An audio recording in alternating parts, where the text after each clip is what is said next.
வணக்கம், இது ரத்னம் kitchen entertainment. நான் உங்கள் கரண்.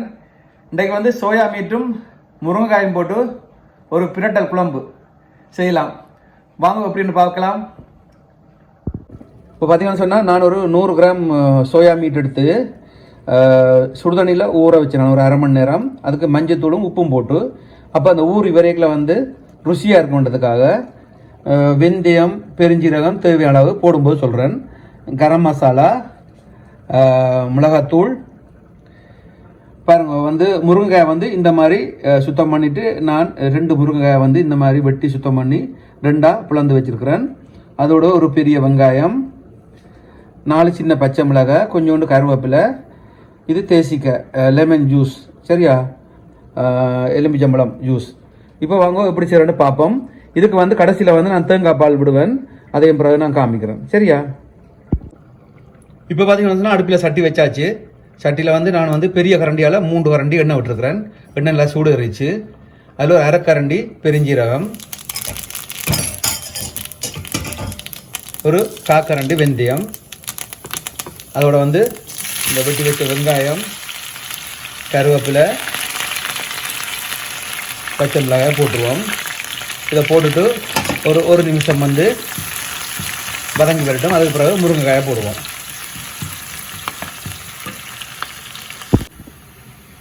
இப்போ பார்த்தீங்கன்னு சொன்னால் வெங்காயம் வதங்கி கொண்டிருக்கு. அப்போவே நான் வந்து உப்பு போட்டுருவேன். நான் கல் உப்புன்றதுனால ஒரு அளவாக பார்த்து போடுறேன். பிறகு வந்து தேவையான பார்த்து போடலாம். நான் சின்ன கரண்டியால் ஒரு கரண்டி உப்பு போடுறேன். அதையும் போட்டுட்டு வடிவாக இந்த மாதிரி கலந்து விடுவோம். ஒரு 50% வெந்து வந்த பிறகு வந்து முருங்கைக்காயை அதில் போட்டுருவோம். இப்போ பார்த்தீங்கன்னு சொன்னால் ஒரு 50% வெங்காயம் எல்லாம் வதங்கி வந்துடுச்சு. இப்போ வந்து வெட்டி வச்ச முருங்கைக்காயை போடுவோம். முருங்கைக்காய் வந்து வடிவாக இந்த மாதிரி வடிவாக எல்லாம் சேர்ற மாதிரி கிளறி போட்டு நான் ஒரு 2 நிமிஷம் இதை மூடி விட போகிறேன். இப்போ பார்த்தீங்கன்னு சொன்னால் 2 நிமிஷம் ஆச்சு. பாருங்கள், முருங்கைக்காய் வந்து வெந்தம் இருக்குது. அது நேரத்தில் வந்து வெங்காயம் வந்து அந்த பதமாக வந்துருக்கும். அடுப்பை வந்து ஒரு மிதமான சூட்டில் குறைச்சி விடுங்க. இப்போ பார்த்தீங்களா, இப்போ இந்த முருங்கைக்காய் வந்து இந்த மாதிரி வெந்தம் இருக்கும். முருங்கைக்காய் இன்னும் ஒரு 2 நிமிஷம் வேகணும், சரியா. முருங்கைக்காய் ஒரு 5 நிமிஷம் வெந்தால் தான் முருங்கைக்காய்களை உள்ள அந்த சதையெல்லாம் வெந்து நல்லா இருக்கும். இப்போ வந்து அடுப்பு திறந்துருக்கட்டும், இந்த மூடி திறந்துருக்கட்டும். இப்படியே லேசாக கிளறிக்கொண்டே இருக்கணும். இப்போ பார்த்தீங்கன்னு சொன்னால் இந்த மாதிரி எல்லாம் வதங்கி வர்ற மாதிரி ஒரு மொத்தத்தில் ஒரு 5 நிமிஷம் முருங்கைக்காய் வேகணும். இப்போ வந்து சோயா மீட்டை போடுவோம், சரியா. சோயா மீட்டு கொஞ்சம் எண்ணெய் கூட வேணும். அதனால தான் நான் பெரிய கரண்டியால் ஒரு 3 கரண்டி எண்ணெய் விட்டுனான். இதை வந்து இப்போ எல்லாம் சேர்கிற மாதிரி கிளறுவோம். கிளறி போட்டு தூளை போடுவோம், சரியா.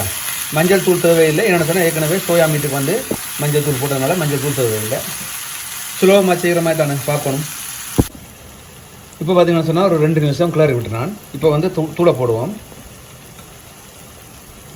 நான் பெரிய கரண்டியால் ஒரு 1.5 கரண்டி போடுறேன். உங்களுக்கு தூள் கூட வேணும்னு சொன்னால் நீங்கள் உரைப்பு கூட வேணும்னு சொன்னால் தூள் கொஞ்சம் கூட போடலாம்.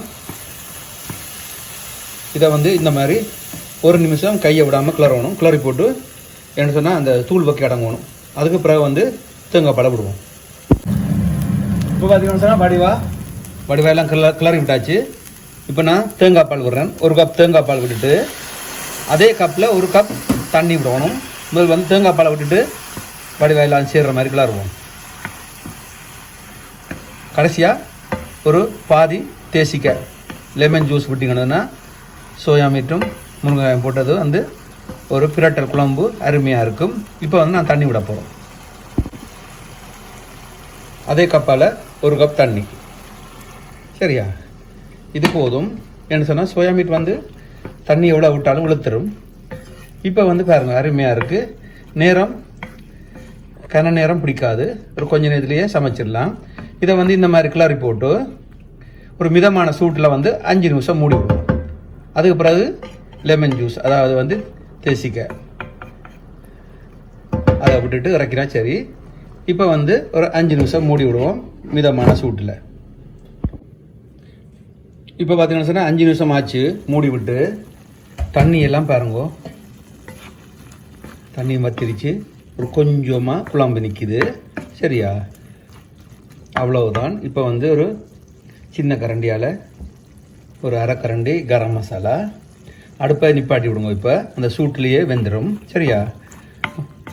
கரம் மசாலா போட்டுட்டு அதை வடிவாக கிளறி போட்டு இப்போ வந்து இதில் வந்து இந்த லெமன் ஜூஸ் இருக்குல்ல, ஒரு பாதி அதை விடுவோம்.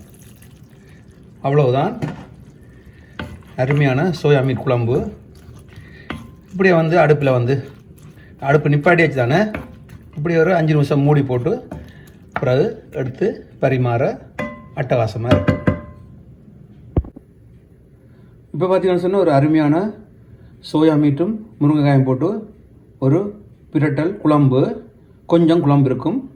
இந்த மாதிரி செய்து பாருங்க. இதுவும் வந்து ஒரு அருமையாக இருக்கும்.